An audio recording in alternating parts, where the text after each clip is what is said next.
2025 সালে এসে প্যালেস্টাইনের পরিস্থিতি ভয়াবহ আকার ধারণ করেছে।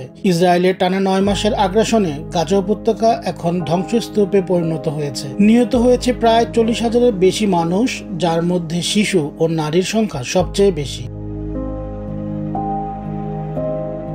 এই হামলা শুধু একটি দেশের উপর নয়, এটা মানবতা বিরোধী অপরাধ। হাসপাতাল, স্কুল, মসজিদ কিছুই রক্ষা পায়নি। ধ্বংস হয়ে গেছে গাজার 80% অবকাঠামো।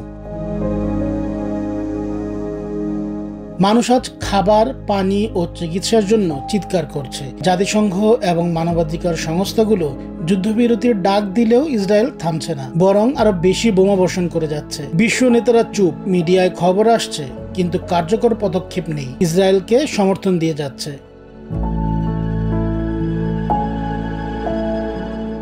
এই পরিস্থিতিতে প্যালেস্টাইনিদের একটাই প্রশ্ন, এই গণহত্যা কি কখনো থামবে না? মানবতা কি শুধুই একটি শব্দ হয়ে থাকবে? প্যালেস্টাইন এখন স্রেফ একটি দেশ নয়, এটি হয়ে উঠেছে প্রতিরোধ আর ন্যায়ের প্রতীক। Tauqir Ahmed, desk report.